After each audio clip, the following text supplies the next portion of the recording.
Seja muito bem-vindo a mais uma edição do Alesp Conecta, o programa que debate os principais assuntos do dia a dia, sempre com a presença de convidados muito especiais. Neste momento de pandemia, claro, respeitando o isolamento social, cada um na sua casa, cada um no seu espaço, sempre respeitando as orientações das autoridades de saúde. Hoje nós vamos falar sobre o projeto de lei que proíbe despejos durante a pandemia. Vamos conversar com Lucas Costa Paim, ele é especialista em direito imobiliário e pertence à CSMV Advogados. Doutor Lucas, muito obrigado pela gentileza em atender o nosso convite. Olá, Daniel. Eu que agradeço o convite para falar de tema tão relevante à sociedade, o projeto 1179. Exatamente. Eu gostaria, inclusive, doutor, para a gente começar esse bate-papo e também para explicar para as pessoas que estão em casa e aquelas pessoas que não acompanharam o avanço desse projeto de lei, eu gostaria que o senhor, então, explicasse um pouco do conteúdo desse projeto de lei e o rito dele nas casas legislativas, se ele foi aprovado, se não foi, se foi sancionado, se não foi, e por quanto tempo ele vai durar. Bom, perfeito, Daniel. Trata-se de um regime emergencial e transitório, tá? Um regime jurídico emergencial e transitório. O que isso quer dizer? Esse projeto ele buscou não alterar nenhum dispositivo legal, né? Não alterou o Código Civil, não alterou a Lei de Locações. Ele é simplesmente um projeto pensado para passar por essa fase extraordinária de pandemia, tá? Então a ideia do projeto é esse: manter o aparato legal vigente hoje, mas trazer normas para que o direito possa passar por essa fase emergencial, como o próprio projeto diz, e transitória, tá? Bom, o rito dele, ele foi pensado, idealizado pelo Dias Toffoli, por mais alguns professores da USP, e ele começou a tramitar por um projeto do deputado Anastasia, tá? Esse projeto inicial ele foi alterado no próprio Senado pela senadora Simone Tebet, que é a relatora desse projeto de lei no Senado. Algumas alterações já foram promovidas no Senado. Para o tema que estamos conversando aqui hoje, que é a locação, uma alteração foi relevantíssima e que trouxe muita discussão. Existia ali um artigo trazendo uma moratória ampla para as locações residenciais. Isso foi alvo de muita discussão durante o período de tramitação no Senado, e o próprio senador Anastasia acabou retirando esse artigo do projeto. Com isso, e algumas outras alterações em outras matérias, esse projeto ele foi aprovado no Senado, foi para a Câmara dos Deputados. Lá houve um substitutivo, fazendo algumas poucas alterações. No assunto que estamos conversando aqui hoje, não houve alterações. O artigo 9º, que trata do despejo, continuou sendo mesmo aprovado no Senado. Esse substitutivo foi para o Senado novamente, né, em razão das alterações, e foi recentemente aprovado e aguarda agora a sanção do presidente Jair Bolsonaro, que tem, salvo engano, até o dia 10 de junho para aprovar, para sancionar esse projeto de lei. E o medo do despejo é um receio que assombra muita gente que vive de aluguel, né, doutor? Mas agora também tem o outro lado, o lado das pessoas que vivem, ou pelo menos pagam parte das contas com o imóvel que está alugado para alguém. Na avaliação do senhor, como esse projeto de lei impacta o mercado imobiliário? O Daniel, sim, né? Essa situação extraordinária, ela traz esses dois contrapontos, e a ideia do legislador era trazer, realmente, tentar equilibrar essa balança, tentar equilibrar as duas perdas, né? Bom, como eu lhe disse antes, existia na primeira versão do projeto um artigo que prejudicava sobremaneira os locadores, né? Porque dava uma moratória ao locatário, um direito de inadimplir, não inadimplir porque isso seria depois cobrado futuramente, mas prejudicava o fluxo financeiro do locador, por hora.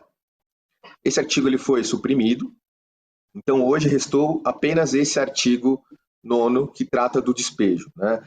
E eu acho relevante esclarecer, até para a preocupação que hoje existe no mercado imobiliário, que esse artigo ele não acabou com a hipótese de despejo totalmente, ele acabou com a possibilidade de liminar de despejo. O que é essa possibilidade de liminar de despejo? Em algumas situações, a lei, né, e aqui a gente falando de uma forma geral, ela possibilita que o autor da ação ele possa ter o seu direito antecipado, né, sob duas condições, de forma geral. Ele tem que provar a probabilidade do direito e o perigo do dano. Tá? A lei de locações ela traz isso já incorporado à lei. Existem algumas situações em que existe a presunção de que uma liminar deve ser deferida. Tá? E essas situações, por exemplo, quando há a quebra de mútuo acordo de desocupação do imóvel, quando existe, então, o inadimplemento contratual e o contrato não tem garantia, né? Essa é a hipótese principal e a maior preocupação dos locadores hoje, porque é real essa preocupação. O locador ele celebra um contrato sem garantia, pensando na segurança jurídica que a lei lhe daria de poder despejar o locatário em 15 dias. Né? E ele não tem mais essa garantia em razão agora, né, se for sancionado pelo presidente Bolsonaro, essa possibilidade de liminar. Então, o que eu vejo, um reflexo de forma geral para o mercado imobiliário, é o receio do inadimplemento. Né? O receio do inadimplemento. Mas, para os locatários, essa não é uma segurança, porque, veja, o que o projeto de lei garante é que ele não vai ter o despejo liminar, mas não quer dizer que, ao final do processo, ele não possa ser despejado porque inadimpliu o contrato. Não? E existem ainda algumas, são 3 previsões, em que o locatário ele pode ser despejado, o inadimplemento, já adianto, não é uma delas, mas não é uma segurança para o locatário, não é uma carta branca para o locatário inadimplir o contrato permanece vigente, né? E ele tem que cumprir com as obrigações. Esse artigo não dá direito do locatário inadimplir o contrato. Acho que essa é a forma geral. E o receio do mercado imobiliário é que talvez esse contraponto, essa história do despejo, né, o que fica de agora o locatário não pode ser mais despejado, é o receio do mercado imobiliário, que isso cause um inadimplemento maior nas locações. Mas, doutor, uma pergunta. Mesmo mediante essa excepcionalidade, esse momento em que estamos vivendo, em que o legislativo tem criado muitas leis de exceção justamente para dar conta de uma situação muito inusitada, que ninguém esperava, uma pandemia de uma doença que não sabemos exatamente se teremos uma vacina em pouco tempo, enfim. As autoridades estão tentando se virar para atender as demandas da população no campo da saúde e também no campo econômico. Mas daí eu pergunto para o senhor, existem casos em que os inquilinos poderão ser despejados mesmo diante dessa regra de excepcionalidade? Está previsto isso no projeto de lei? Sim. Na verdade, o projeto de lei ele prevê as hipóteses em que o locatário ele pode ser despejado, né? E não tratou de 3 hipóteses, tá? A morte do locatário sem deixar nenhum sucessor legítimo, né? O término da locação por temporada, se a ação de despejo for proposta em até 30 dias após esse fim do contrato, e para realizações de obras urgentes determinadas pelo poder público, em que o locatário não possa permanecer no imóvel ou, podendo permanecer no imóvel, não autorize a obra. Na minha visão, o projeto andou bem nessas 3 hipóteses, porque realmente são hipóteses que precisam dessa urgência da liminar. Né? A realização de reparações urgentes no imóvel, infelizmente, precisam ser realizadas com urgência, não pode aguardar até 30 de outubro. Né?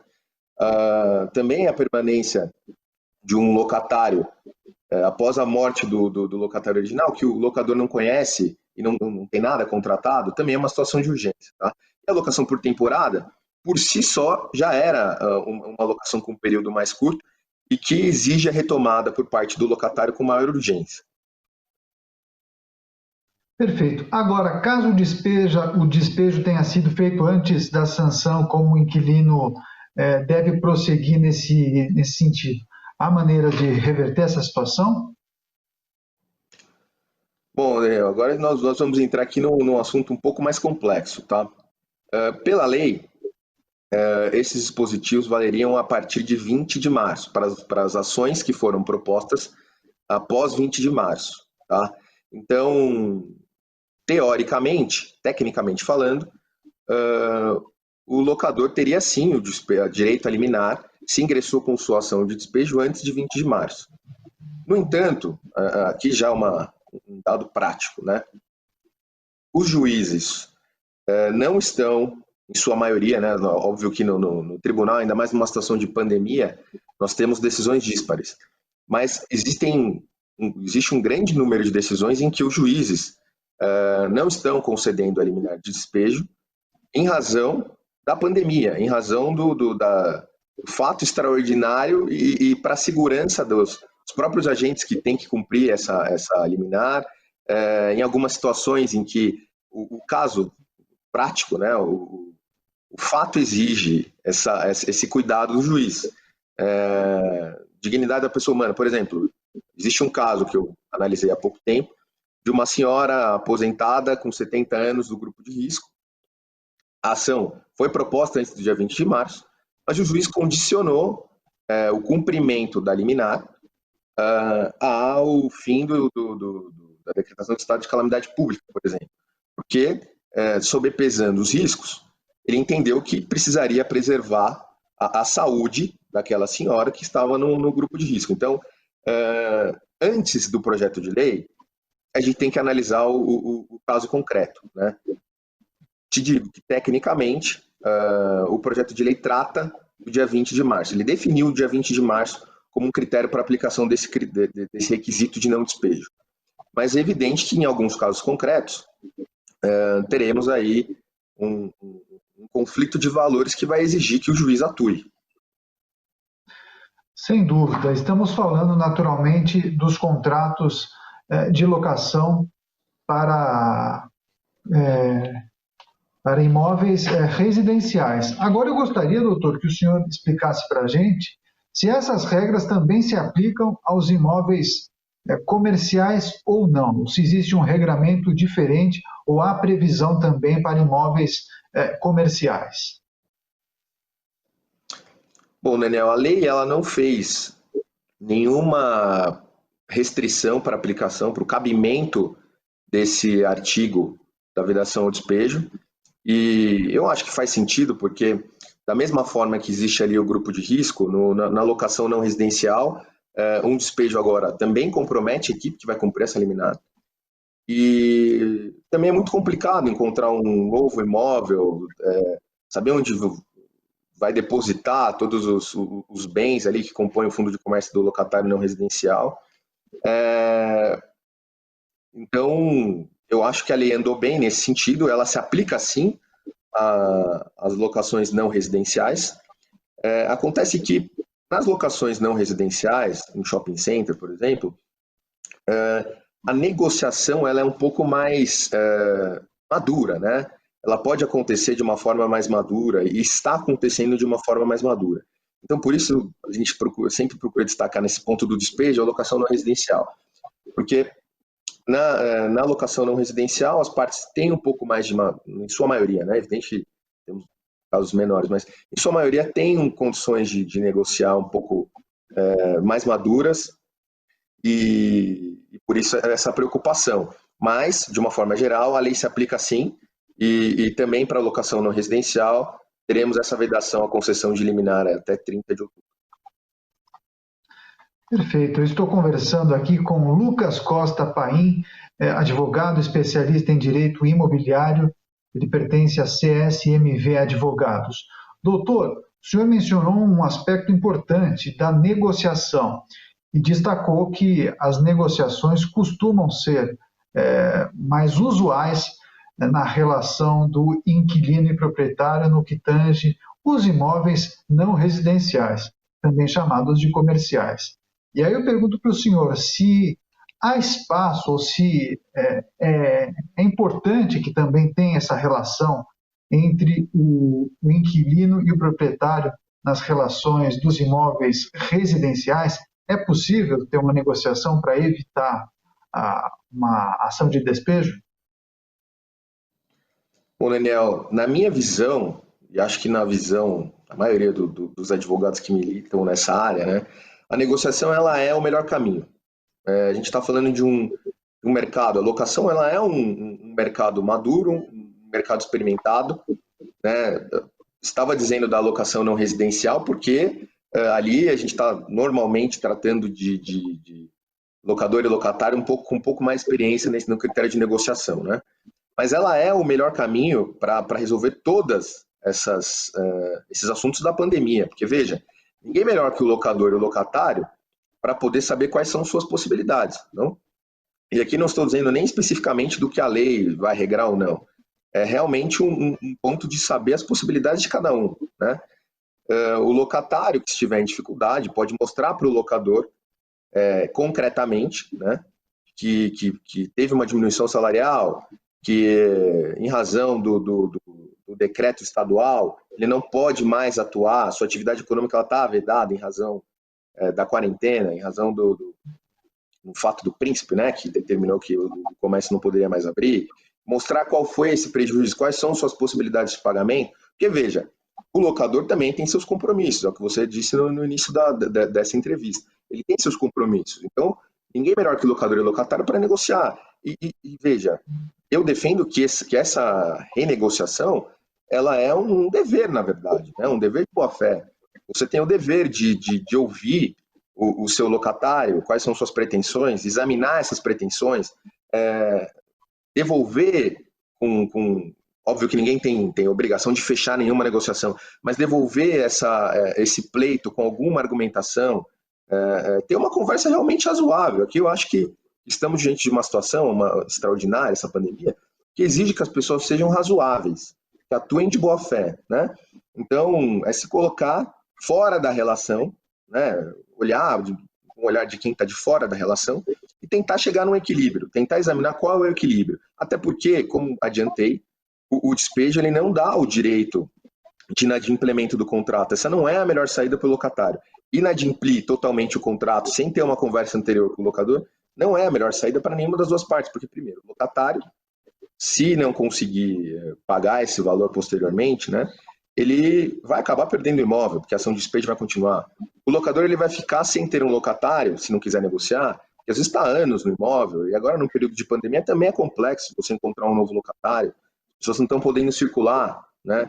Então, a melhor saída nesse momento de pandemia, a meu ver, continua sendo a negociação, negociar, negociar, negociar, eventualmente, se as partes estiverem num ponto de negociação complicado, procurar um terceiro, um mediador, alguém que elas confiem mesmo para trazer ali o equilíbrio para o contrato e negociar, porque essa fase, o próprio projeto de lei já diz, é um regime emergencial e transitório, regime jurídico emergencial e transitório. Então, vai passar essa fase e os negócios vão continuar. O locatário pode se recuperar daqui a 10 meses, o seu negócio pode estar recuperado de novo e o locador vai lá ter o seu parceiro comercial, no caso da locação no residencial, que já estava há anos. A mesma coisa para o residencial também, né? A pessoa, o locatário já ocupa o imóvel há anos, sempre pagou, honrou seus compromissos, cuida bem do imóvel. Faz sentido que durante esse período as partes se componham ali para passar por essa fase extraordinária. Mas na hipótese de o inquilino estar com dificuldades financeiras justamente em razão de diminuição dos seus proventos, do seu salário, enfim, é usual o inquilino solicitar ao proprietário a redução do valor do aluguel por um período determinado? Ou o senhor entende que é mais usual o inquilino tentar negociar uma fragmentação de alguns aluguéis para que eles sejam pagos posteriormente? Bom, Daniel, eu acho que aí vai depender muito do caso concreto, né? De novo, nós estamos numa situação que ela é singular, né?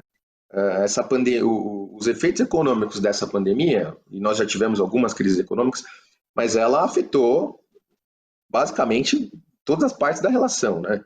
Então, eu acho que depende do caso concreto analisar qual é a melhor saída para locador e locatário, as possibilidades de cada um, né? Eventualmente, você pode ter um locador que tenha mais liquidez, que prefira dar esse período de 2, 3 meses de né, diferir esse aluguel por um período um pouco mais para frente. Você pode ter um locador que não tenha tanta liquidez e precise de um valor, ainda que menor mensalmente.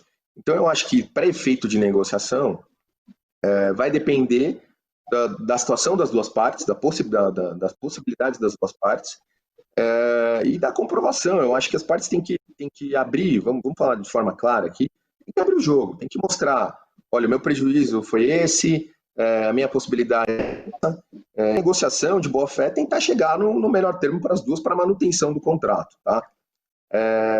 Agora, falando do passado, não era assim muito comum. Óbvio que a negociação sempre aconteceu, o mercado de locação, como lhe disse, ele é experimentado, ele tenta sempre preservar a locação, porque não é fácil conseguir um novo locatário. Então, já existiu, mas não era comum. Inclusive, também não eram comuns decisões judiciais concedendo desconto em razão de perda de emprego ou qualquer coisa nesse sentido. Por isso que digo, a pandemia trouxe uma situação especial, né? Uma situação diferente e que, com razoabilidade, as partes vão ter que sentar para resolver. Perfeito. E uma vez que as duas partes se entendam, qual é a melhor maneira de formalizar isso? O senhor entende que é preciso celebrar um novo contrato, um aditivo de contrato, ou simplesmente uma troca de mensagens, um aplicativo como o WhatsApp ou uma troca de e-mails, bastaria para formalizar esse regime momentâneo de alguns meses? Bom, Daniel, a formalização dessa negociação, né, ela deve se dar sim por meio de um aditamento contratual, tá? Essa é a forma mais segura. As partes colocarem os termos da negociação não em um novo contrato, mas o que a gente chama de aditamento, né? Então prevê ali que novas condições, não, na verdade não são novas condições, né? Acho que a maioria está fazendo isso por um período transitório. Então prevê que durante até outubro ou até as partes, o período vai depender ali da livre disposição das partes, mas que em determinado período o locatário vai ter um desconto ou que as prestações vão ser diferidas, qualquer coisa nesse sentido, colocar num documento de forma mais simples e clara possível, né? Não se está discutindo toda a relação locatícia e contratual, se está apenas expondo que nesse regime transitório, né, durante a pandemia, será adotada uma solução negocial diferente e colocar num instrumento no que a gente chama de aditamento, né, simplesmente não é um contrato novo, e formalizar isso. É evidente que, se não for possível ter as mensagens de WhatsApp, já é melhor do que não ter nada. Mas a maneira mais segura é aditamento contratual para preservar a relação.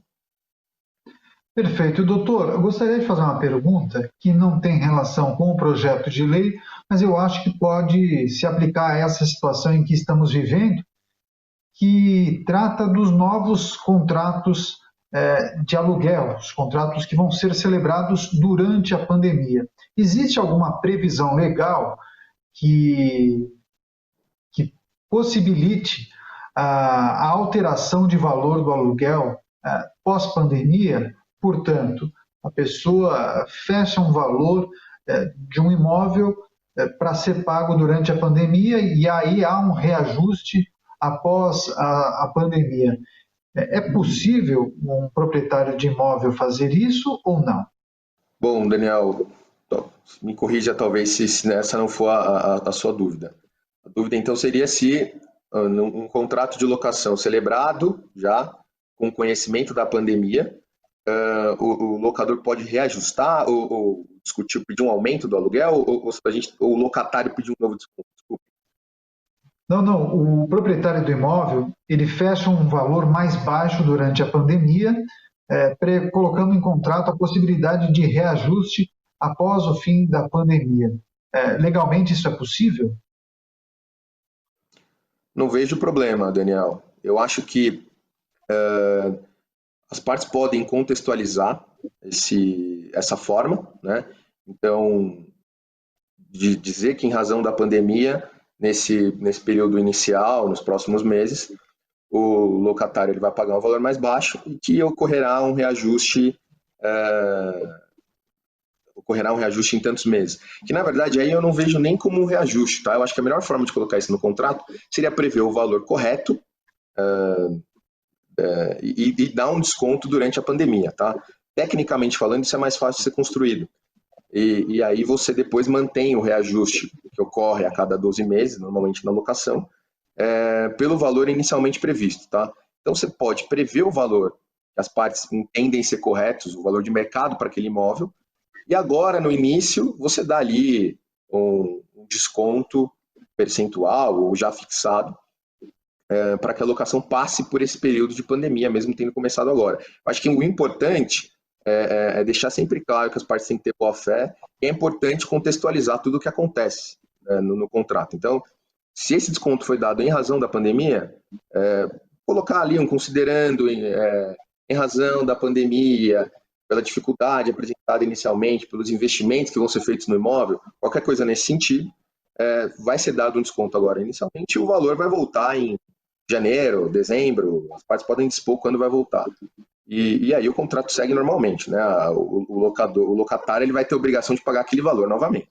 Entrevista importante, muito elucidativa, com o Dr. Lucas Costa Paim, advogado especialista em direito imobiliário, ele é da CSMV Advogados. Doutor, para aquelas pessoas que estão com dificuldades financeiras, moram de aluguel ou então têm um negócio, tem um contrato de aluguel celebrado com o proprietário do seu negócio, e pensa em negociar o valor. Eu gostaria que o senhor desse um recado e mandasse uma mensagem para essas pessoas que estão com dificuldades financeiras e não estão conseguindo arcar com os custos do aluguel. Para encerrar a entrevista, eu gostaria que você deixasse essa mensagem. Bom, eu acho que a mensagem ela é um pouco do que eu já trouxe aqui. Primeira coisa que tem que se fazer é conversar, tá? Eu acho que razoabilidade e boa-fé são as palavras desse momento de pandemia. É se colocar no lugar da outra parte. Então, as pessoas que estão com dificuldades tem que a primeira coisa a ser adotada, a primeira medida a ser adotada é procurar o locador. É trazer de forma clara a dificuldade financeira, qual é o período, o que aconteceu, se foi demissão, se foi uma redução de salário, se foi eventualmente uma redução do faturamento na locação não residencial, trazer isso de forma muito clara e muito aberta para o locador, não? E conversar, trazer medidas, estar abertas a uma composição ampla e aberta, né?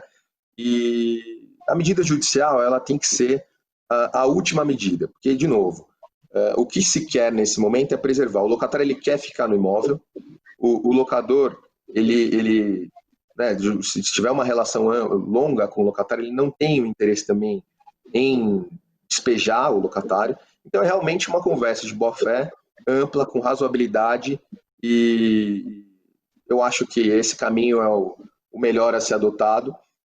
Medidas judiciais existem, tá? Principalmente para locação não residencial, mas eu acho que se todos estivermos abertos à composição e examinando o lado da outra parte também com razoabilidade, a gente vai chegar e vai passar por esse período de pandemia e voltar a fazer os negócios como fazia antes desse período extraordinário. Eu conversei com o Dr. Lucas Costa Paim, especialista em direito imobiliário, informações importantes trazidas por ele, falando, claro, sobre o projeto de lei 1179 deste ano, que proíbe decisões de despejo liminares até o dia 30 de outubro, mas que aguarda a sanção do presidente da República, Jair Bolsonaro. Doutor, muito obrigado por suas informações, pela gentileza em atender o nosso pedido. Até uma próxima oportunidade.